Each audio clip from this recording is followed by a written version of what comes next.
बोलो जयकारा बोल मेरे श्री गुरु महाराज की जय। श्री परमहंस दयाले जी महाराज की जय। सर्वप्रथम हम अपने दादा गुरुदेव श्री परमहंस दयाल जी के श्री चरण कमलों में लाखों करोड़ों बार दंडवत प्रणाम करते हैं। सभी परमहंसों के चरणों में भी दंडवत प्रणाम करते हैं। और हम श्रवण करने जा रहे हैं अमर ज्योति दर्शन पंचम पातशाह सतगुरुदेव भगवान जी का प्यारा जीवन चरित्र। सबसे पहले आशीष लेंगे, नमन करेंगे दादा गुरु महाराज जी को। बड़े ही प्रेम से गाएं सभी।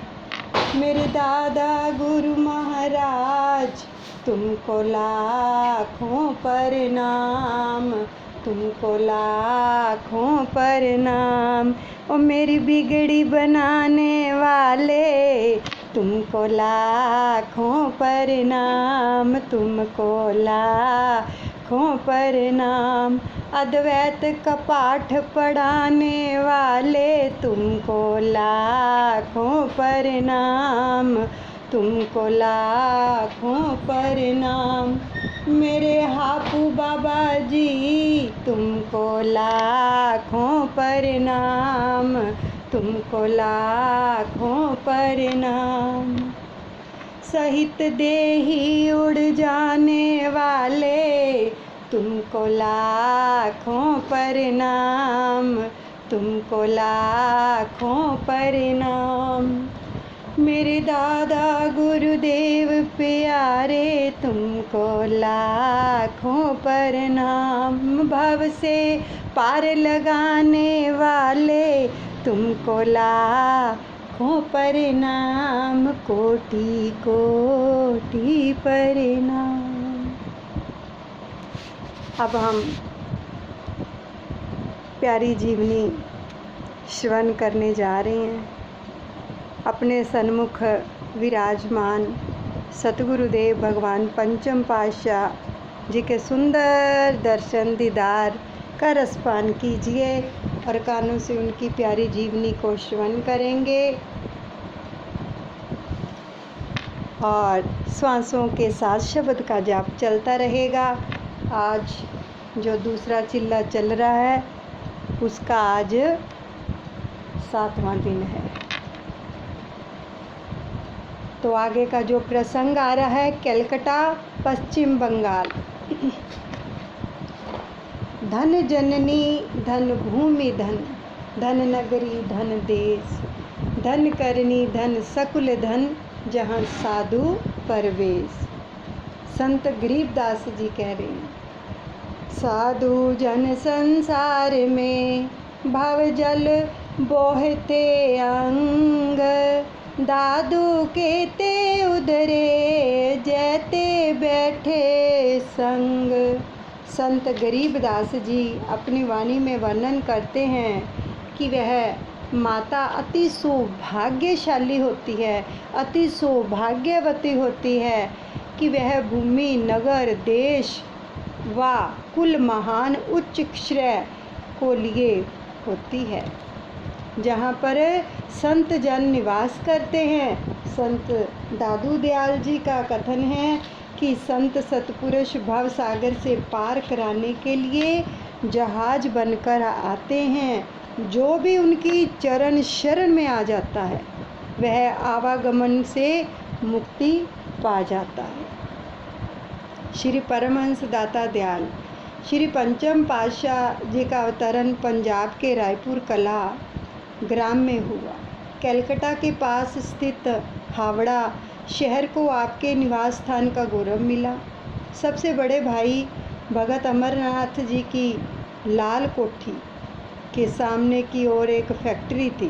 देश विभाजन के पश्चात उन्होंने आपको एवं सारे परिवार को कलकत्ता में बुला लिया। इनके भाई साहब ने श्री गुरु महाराज जी को भी और सारे परिवार को कलकत्ता बुला लिया देश विभाजन के बाद। तो वे बहुत ही संत सेवी स्वभाव के थे और उन्हें मृदु व्यवहार से प्रभावित होकर सेवार्थ श्री अनंतपुर से जो भी महात्मा व भगत जन कलकत्ता जाते थे वे भगत जी के निवास स्थान में ही ठहरते। तो भगत जी बड़ी श्रद्धा, चाव और प्रेम से उनकी सेवा व सत्कार करते। आपके पिताजी भी बहुत दानशील स्वभाव के थे। अपने अंतिम दिनों में वे लाल कोठी के एक और बने हुए कमरे में रहे। तो भगत जी उस कमरे में अनाज की बोरियों के ढेर लगा देते, जिन्हें पिताजी साधु संतों में बांटते रहते। अब आपके सारे परिवार में गुरुदर की सेवा के प्रति बहुत शुद्ध व उच्च भावना थी और आपके प्रति हार्दिक स्नेह। परंतु भगत जी का आपसे कोई विशेष ही लगाव था कि वे आपके साधु वेश में के समय से ही आप पर अगाध श्रद्धा रखते थे। भगत जी श्री तृतीया पातशाही जी महाराज जी के श्री दर्शनों के लिए आते तो आपके प्रति रहस्यमय वचनों को सुनकर अंतर हृदय में विलक्षण आनंद की अनुभूति करते। तो यह उनकी अनन्य भक्ति का स्वरूप दर्शाती थी। महात्मा योग प्रकाशानंद जी एवं अन्य कई महात्मा व भगत जन कलकत्ता में प्राय श्री दरबार की सेवार्थ जाया करते थे। तो एक बार उन्होंने श्री तृतीया पातशाही जी महाराज जी के श्री चरण कमलों में विनय की, प्रभु कलकत्ता में कोई आश्रम नहीं है, तो श्री प्रभु जी की मौज हो तो वहाँ एक आश्रम का निर्माण किया जाए। तो श्री सतगुरुदेव भगवान जी ने मौज वंश ये वचन फरमाए कि भगत अमरनाथ जी का घर ही श्री अनंतपुर का आश्रम ही तो है, जहाँ साधु संतों का आना जाना लगा रहता है। समय पाकर उनके ये वचन साकार हुए। अब सन 1970 में रूहानी सिंहासन पर विराजमान होने पर भगत जी सचमुच ही आपके तेजों में मुस्कान युक्त मनोहर मुखमंडल की आभा निरख कर ब्रह्मानंद की अनुभूति करते।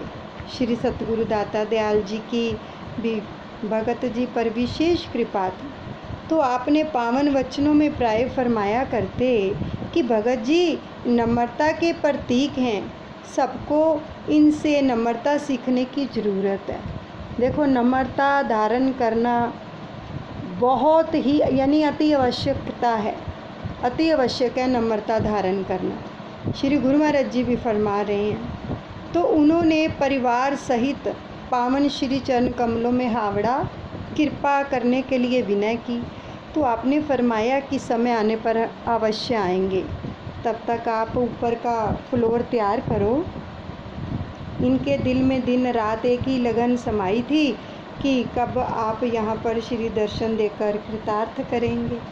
तो महापुरुष जहाँ जहाँ भी पग धरते हैं वहाँ खुशियों के समागम बन जाते हैं। हर दिन पर्व जैसा बन जाता है, आनंद के झरने प्रस्फुटित होने लगते हैं। ऐसे सुखद वातावरण में जो प्रवेश करता है उस पर सहज ही इसका अद्भुत प्रभाव पड़ता है और उसकी आत्मा आनंद के महास्रोत को पाकर उनमें विलीन हुए बिना नहीं रह सकती। उस पर भक्ति का अनूठा रंग चढ़ ही जाता है। तो इसलिए महापुरुषों के सानिध्य में आते ही जीव के सभी दुख गम स्वतः ही किनारा कर जाते हैं। आनंद कंद सर्वेश्वर पार ब्रह्म परमेश्वर श्री परमहंस दाता दयाल जी श्री पंचम पातशाह जिन्हें अपना अनामी लोक छोड़कर सर्व सुखदायिनी भक्ति के अखुट खजाने लुटाने के लिए सच्ची हाट लगाने के लिए सन 1976 यानी 1976 में सर्वप्रथम पूर्वी देशों इंडोनेशिया, जकार्ता, सिंगापुर जाने का प्रोग्राम बनाया। तो वहाँ पर गुरुमुख प्रेमियों को श्री दर्शन की खुशखबरी मिली तो हृदय में हर्षोल्लास की फुहारें बरसने लगी। सबने मिलकर महाप्रभु जी के आगमन के लिए गुलदस्ते और फूलों की लड़ियों से भवन को ऐसे सजाया मानो उद्यानों से पुष्प चल चलकर यहाँ पहुँचने के लिए ललायित थे।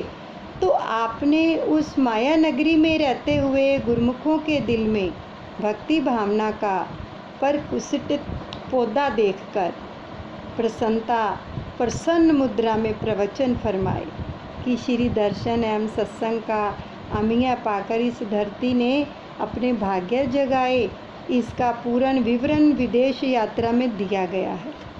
विदेश से लौटते हुए करुणा सदन जीवन धन महाप्रभु जी निजी सेवादारों सहित कलकत्ता एयरपोर्ट पर पधारे।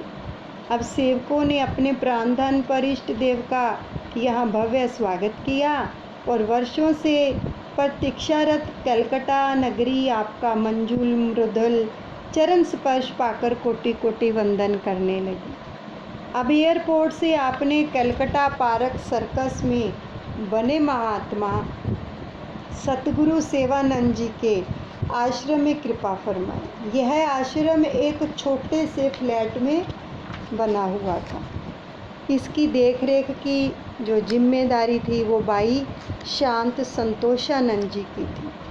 संगत अधिक होने के कारण फ्लैटों के ऊपर बनी छत पर सारा प्रबंध किया गया। सबने श्री प्रभु जी की मनोहारी छवि को निरख कर अपने अंतर मन में अपूर्व सुख शांति की अनुभूति की और वहाँ आई हुई समस्त संगत को श्री चरणों में मत्था टेकने का सुअवसर मिला। आपने उनके कल्याणार्थ अपने पावन वचनों में उन्हें गुरु दरबार के बने 5 नियमों की पालना करने का आदेश दिया। तत्पश्चात आपने भगत सरदारी लाल जी और भगत शमशेर सिंह जी एवं अन्य कई भक्तों की विनय पर उनके घरों में कृपा की। एक भगत जी के घर में आपने अपने अमृत तुल्य वचनों में फरमाया कि संसार में हर किस्म के प्राणी हैं, हर एक ने अपना अपना अध्याय बनाया हुआ है और हर एक के विचार भी अलग अलग हैं। जीव अपने विचारों के अनुरूप ही संगति करता है और इसलिए उसका अध्याय भी अलग हो जाता है। अब मदिरा पान करने वाला अपने जैसों की संगति करता है, यानी कि जो ड्रिंक करते हैं, शराब पीते हैं, वो अपने जैसों की ही संगति करते हैं और फिर चाहे उसे हानि ही क्यों ना उठानी पड़े। इसके विपरीत जिन्हें अमृत के स्वाद का रस है वे अपने अनुरूप अर्थात अपने जैसे गुरुमुखों के साथ ही रहना पसंद करते हैं। अब गुरुमुख जन अपनी सेवा भक्ति भजन वाली सोसाइटी बनाते हैं, जहाँ जाकर उन्हें सच्ची खुशी और सच्चे आनंद की प्राप्ति होती है। इसलिए गुरुमुख के मन में हर पल सेवा भक्ति की लगन समाई रहती है। अब मनमुख भी क्या है कि मनमुख भी खुशी चाहता है और दुनियावी सामानों में सुख ढूंढता है, लेकिन उनमें सुख नहीं मिलता क्योंकि उनकी तासीर ही दुख देने वाली है। सो इसलिए वे हर समय परेशान ही रहते हैं। सत्पुरुषों की सुसंगति में गुरुमुखों को विवेक मिलता है और वे अपने जीवन का कांटा बदल लेते हैं। अपने सतगुरु की आज्ञा मौज को मानकर हर समय सच्ची खुशी प्रदान करने वाले साधन नियमों का पालन करते हैं और हर समय आनंद में मगन रहते हैं। वे अपना लोक भी सुखी कर लेते हैं और परलोक भी सुहेला बना लेते हैं। तो यहाँ से प्रस्थान करने से पूर्व आपने बाई जी को बुलवाकर फरमाया कि यह स्थान बहुत छोटा पड़ता है, यहाँ आसपास ही कोई अन्य खुला स्थान देकर आश्रम बनाओ ताकि संगत को पूर्ण सुविधा मिल सके। आश्रम बन जाने पर हम यहाँ आएंगे।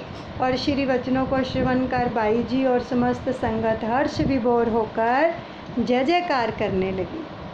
अब यहाँ का कार्यक्रम पूरा कर आप हावड़ा में भगत अमरनाथ जी के घर पधारे। उनकी खुशियों का कोई ठिकाना नहीं था। जहाँ पर तीनों लोगों के मालिक आ जाएं तो कितनी खुशी होती है। तो आज पारब्रह्म भगवान साक्षात साकार रूप में विराजमान होकर उनकी आत्मा में आनंद और आह्लाद भर रहे थे। तो परिवार के मन में यही उमंग और तरंग हिलोरे ले रही थी कि काश यह समय यहीं ठहर जाए और हम यूं ही इन पावन श्री दर्शनों का अमृत पीते रहें। तो उनके अनन्य प्रेम तथा अटूट श्रद्धा को देखकर आप स्वयं कभी कभी द्रवित हो जाते और फरमाते कि यह स्थान अति पुण्यशाली है। जहाँ पर पहले भी संत महात्मा आते थे और अब भी श्री तृतीया पातशाही जी के वचनों के अनुसार यहाँ आश्रम बनेगा और यहाँ पर हर समय महापुरुष विराजमान हैं और रहेंगे सर्वदा। यह देखा जाता है कि महापुरुषों के जन्म स्थल अथवा परिवार एवं संबंधियों में अवतारी संतों का सम्मान नहीं होता। आपके परिवार में प्रेम का छलकता सागर सदैव ही श्री चरणों का प्रलाक्षण करता है और आपने अपना दुर्लभ प्यार देकर सबको ढांढस बंधाया कि यहाँ पर परिवार के समस्त सदस्यों के अतिरिक्त हजारों की संख्या में संगत एकत्रित हो गई। तो आपने अपने अनमोल वचनों में फरमाया कि आज स्वयं इस बात का अनुमान लगा सकते हो कि आपकी आत्मा की अब कैसी हालत है। इस समय यह कितनी तरक्की कर रही है और कितनी प्रसन्न हो रही है। प्रसन्न इसलिए हो रही है कि जिस वस्तु को पाने की इसको जन्मों जन्मों से इंतज़ार थी, आज इसे वह प्राप्त हो गई है। सभी प्रेमी महापुरुषों के चरणों में बैठकर एक दिव्य आनंद की अनुभूति कर रहे हैं, जो कि दुनिया में रहकर प्राप्त नहीं हो सकता। जीव को जब सत्पुरुषों की चरण शरण मिल जाती है तो उसके अंतर से काल और माया का अंधेरा स्वतः ही दूर होने लगता है और ज्ञान की रोशनी जगमगाने लगती है। महापुरुष सदैव यही चाहते हैं कि गुरुमुख नित्य नूतन खुशियों का आनंद लेते हुए रूहानी तरक्की करें और काल माया की चपेट से दूर रहें। जो भी प्रेमी श्री आज्ञा के अनुसार गुरु भक्ति के नियम साधनों का पालन करते हैं, उन्हें श्री दर्शन पाने का सुअवसर मिलता है। वे अपना कल्याण कर लेते हैं और महापुरुषों की प्रसन्नता को प्राप्त कर लेते हैं। अपने शुभ आशीर्वादों से निहाल कर आपने पुनः श्री प्रयागधाम की ओर प्रस्थान किया। कलकत्ता की धरती तथा गुरुमुख प्रेमियों ने आपको हृदय मंदिर में ऐसा स्थान दिया कि आपका प्रोग्राम शीघ्र अति शीघ्र वहाँ जाने का बन जाता। आप कलकत्ता में भगत जी के निवास स्थान पर जाते और अन्य आश्रमों पर को भी पावन चरण रस से कृतार्थ करते। तो महाप्रभु जी की पावन मौज के अनुसार महात्मा सतगुरु सेवानंद जी एवं बाई जी ने कंकुर गाछी में एक उपयुक्त स्थान देकर श्री चरणों में विनय की। महाप्रभु जी ने इस स्थान का निरीक्षण करने के लिए पुनः कलकत्ता शहर में कृपा की। यह भूमि भी मानो श्री प्रभु जी के आगमन की बाट जो रही थी। आपका चरण स्पर्श पाकर विनय करने लगी कि प्रभु, मेरे वक्ष स्थल पर भव्य मंदिर बनवाकर मुझे भी अपनी सेवा का सौभाग्य प्रदान करो। घट घट वासी अंतर्यामी, सर्वथा अंतर्यामी। प्रभु ने भी मानो धरती की इस मूक पुकार को स्वीकार कर बाई जी को इस स्थान की रूपरेखा तैयार करवाकर अति शीघ्र ही इसका निर्माण आरंभ करने का आदेश दिया। सन 1982 यानी 1982 में ग्राउंड फ्लोर बनकर तैयार हो गया। संगतों की विनय पर आप संत मंडली सहित यहाँ पधारे। प्रभु आगमन की खुशी के उपलक्ष्य में पूरे आश्रम को जगमगाती हुई बिजली की लड़ियों से सजाया गया। हर तरफ रौनक ही रौनक थी। मधुर मुस्कान बिखेरते हुए जब आपने यहाँ प्रवेश किया तो गुरुमुख प्रेमियों ने पुष्प वर्षा करते हुए सुस्वागतम के गीत गाते हुए उच्च स्वर में जयकारे बुलाते हुए अपने हृदय के उद्गारों को प्रकट किया। आपने रंग बिरंगे पुष्पों से सुसज्जित सिंहासन पर विराजमान होकर सबकी कुशलता पूछी तो समस्त संगत खुशी से झूम उठी। संगतों को भक्ति व प्रेम के रंग में डूबा हुआ देखकर आप अति प्रसन्न हुए। ग्राउंड फ्लोर का मुहूर्त करते हुए और गुरुमुखों को अपना लक्ष्य का बोध करवाते हुए पावन वचनों में फरमाया पंचम पातशाह सतगुरुदेव भगवान जी ने कि गुरुमुखों, संसार की हालत देखकर सतपुरुषों को दया आती है कि संसार क्या है। और फिर सतपुरुष फरमाते हैं कि ये दुनिया क्या है जिस पे शैदा जमाना, एक बाग की तस्वीर है। गुले मकसूद हरगिज नहीं पा सकते, कोई लाख करे तदबीर है। दुनिया की ममता छोड़कर जो संत शरण में आ गया, सच्चे नाम की करके कमाई, अपने असली मकसद को पा गया। दुनिया क्या है जिस पर इंसान अपना तन मन और धन कुर्बान कर रहा है। कहते हैं कि यह एक दीवार की तस्वीर है जिस पर फल फूल बने हुए हैं, जिस पर इंसान दीवार की तस्वीर से काम नहीं ले सकता, दीवार के फलों से पेट नहीं भर सकता और फूलों से खुशबू नहीं ले सकता। इसी प्रकार यह दुनिया भी नश्वर है, फ़ानी है। यह किसी के काम आने वाली नहीं है। इसमें केवल मोह का जो है वो पसारा है।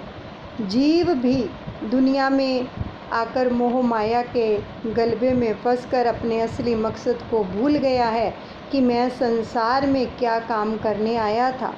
महापुरुष फरमाते हैं, गुरु गोविंद गायो नहीं, जन्म अकारथ कीन, कह नानक हरि भज मना, जय विधि जल क्यों मीन। यदि इस दुनिया में आकर भक्ति नहीं की, भगवान का गुनावाद नहीं किया, तो तुझे जो यह कीमती जन्म मिला है, समझो अकारथ चला गया। इंसान को संसार में आकर किस तरह रहना चाहिए, सतपुरुषों ने फरमाया है कि जिस प्रकार मछली जल में रहती हुई भी जल को ही सदा पुकारती है, वह जल के बिना जीवित नहीं रह सकती। इसी प्रकार गुरुमुख को भी संसार में रहते हुए, संसार के कार्य करते हुए अपनी सुरती की तार जो है मालिक से जोड़ कर रखनी चाहिए।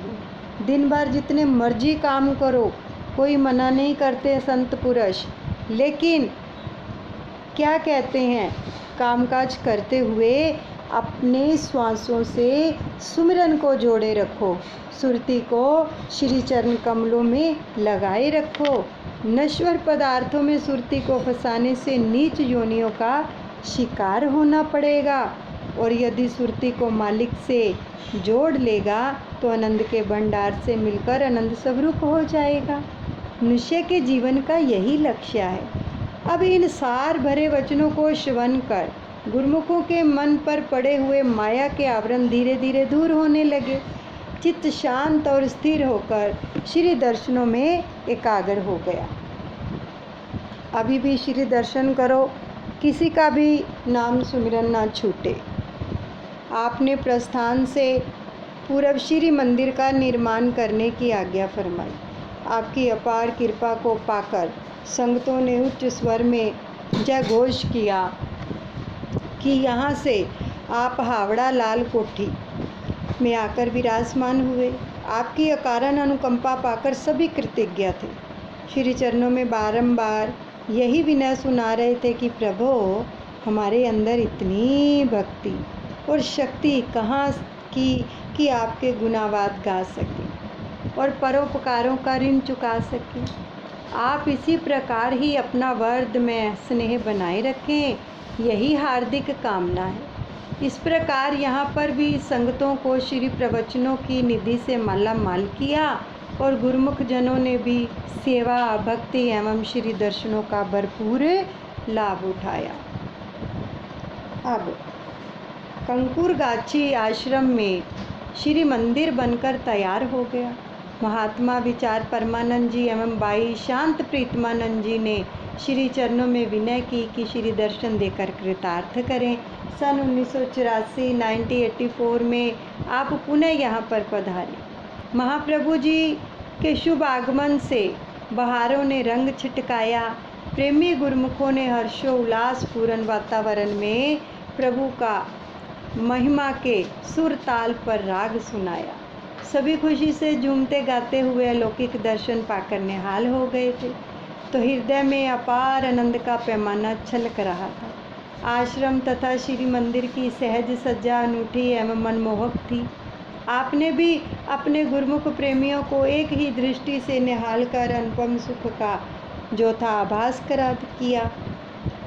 अब क्या कि दूसरे दिन प्रातः श्री मंदिर जी का मुहूर्त करते हुए निज कर कमलों से श्री परमहंस महान विभूतियों की पावन प्रतिमाओं को नव निर्मित भव्य सिंहासन पर विराजमान किया। हार पीताम्बर पहनाकर केसर तिलक से सुशोभित किया। श्री आरती पूजा का कार्यक्रम हुआ। तत्पश्चात आपने अपने पावन प्रवचनों में फरमाया क्या कि हर जस रे मन गाई ले जो संग है तेरो, अवसर बीतो जात है कयो मान लो मेरो, संपत्ति रथ धन राज स्यों अति नहीं लाग्यो, काल फांस जब गली पर सब भयो परायो, जान बूझ के बामरे ते काज बिगाड़्यो, पाप करत सकुच्यो नहीं नई गर्भ निवार्यो, जह विधि गुरु उपदेस्या सो सुन रे भाई, नानक कहत पुकार के गहूँ प्रभु सरनाई। ऐ मेरे मन तू मालिक के नाम की कमाई कर ले, जो तेरा सच्चा संगी साथी है। नाम जपने और मालिक की महिमा के गीत गाने का जो सुनहरी अवसर मानुष्य जीवन के रूप में तुझे मिला है वह प्रतिपल बीता जा रहा है। इसलिए मेरा कहना मानकर नाम की कमाई में प्रमाद मत कर। ऐ मन, तूने जो जायदाद धन संपत्ति से दिल का लगाव लगा रखा है तो वो स्मरण रख कि जब मृत्यु का फंदा गले में पड़ेगा तो ये सब पदार्थ जिन्हें तू अपना जान रहा है पराये हो जाएंगे। इस बात को भली भांति जानते हुए भी कि माया के सामानों में कुछ अपना नहीं है, तूने उनके मोह में फंसकर अपना काम बिगाड़ लिया। तूने झूठे अभिमान को नहीं छोड़ा, अब भी संभल जा। जिस प्रकार संत सतगुरु ने उपदेश दिया है उसे ध्यान से सुन, वह क्या है। अन्य सब बातों को ताक पर रख कर केवल सच्चे मालिक की शरण ग्रहण कर ले, जिससे कि तेरा कल्याण हो जाए। कुदरत के कानून के अनुसार हर एक इंसान पशु पक्षी को जीवन यापन करने के लिए किसी न किसी साथी की खोज और आवश्यकता होती है। तो यह सब भाव जो है प्रत्येक को प्रकृति की ओर से मिला है। मनुष्य का अपना अनुभव इस बात का साक्षी है कि जब से वह जगत में आया है किसी ना किसी के संग में रहकर समय काट रहा है। अब ध्यान ये देना है कि मनुष्य को किस प्रकार का संगी साथी ढूंढना चाहिए। ऐसा साथी कौन हो सकता है जिसकी मैत्री में दुनिया जो है सुख सुविधा से गुजरे। तो मनुष्य का यह सहज स्वभाव है कि वह हर कार्य के परिणाम में सुख प्रसन्नता और शांति का इच्छुक रहता है। कोई भी कार्य करे मनुष्य के मन में यही होता है कि मुझे सुख मिले, शांति मिले, आनंद मिले। जब वह किसी की मित्रता को स्वीकार करने की ओर बढ़ता है तो उसके पीछे भी यह आशा होती है कि इसकी संगति से मुझे सुख और शांति प्राप्त हो। पहले तो मनुष्य यह सोचे कि अब तक उसने किस किस को साथी बनाया है, जिन जिन को साथी बनाया उनके संग में शांति व प्रसन्नता मिली है या नहीं मिली है। हम भी सोचें कि हमने किस किस को अपना मित्र बनाया है और जिनको मित्र बनाया है क्या हमें उनसे दुख मिला है या सुख मिला है या शांति मिली है या आनंद मिला है। क्योंकि सहज रूप में मनुष्य जो काम करता है उसमें सुख शांति की आशा रखता है और वह ये भी उम्मीद रखता है कि विपत्ति में वे मेरी सहायता करें। लेकिन उसके संगी साथी बंधु बांधव उनका साथ निभाते हैं, विपत्ति में सहायक होते हैं। यहाँ संसारिक कठिनाइयों का जिक्र नहीं किया जा रहा, अपितु मृत्यु के समय जब यमदूत सिर पर सवार हो जाते हैं उस कठिनाई के समय क्या ये मित्र बंधु से बचा पाएंगे? हरगिज नहीं बचा पाएंगे, क्योंकि महापुरुषों की वाणी ही सत्यता को जतला सकती है कि वे बार बार चेतावनी देते हैं कि मालिक का नाम ही सच्चा साथी है। इसके सिवा किसी और को संगी साथी बनाना सही नहीं है। किसी और पर विश्वास करना मिथ्या है। अतः मालिक के साथ प्रीत जोड़कर मनुष्य जन्म को सफल बनाना है। लोक परलोक में साथ निभाने वाले सच्चे साथी को अपना बनाकर उज्ज्वल मुख दरगाह में जाना है। यही वास्तविक कर्तव्य है। अब गुरुमुखों को सच्ची सुख शांति मिल सके, सच्चा साथी मिल सके, इसके लिए आज इस आश्रम का मुहूर्त किया गया। आप सब गुरुमुख जन यहाँ आकर भक्ति के साधनों को अपनाकर मालिक से लिव लगाकर समय का पूरा लाभ उठाकर अपने जन्म को साकार करें। तो श्री मंदिर का शुभ मुहूर्त हो जाने से गुरुमुख प्रेमियों को भवसागर से पार होने का एक विशाल भवपोत मिल गया। सबने बधाइयाँ तथा सतगुरु महिमा के गीत गाते हुए महाप्रभु जी का हार्दिक जो आभार था वो प्रकट किया। और श्री सतगुरुदेव भगवान महाराज जी ने जब सन 1987 यानी 1987 में यहाँ पर कृपा की तो हज़ारों की संख्या में प्रेमी गुरुमुख श्री दर्शनों की अभिलाषा लिए हुए श्री चरणों में आ गए।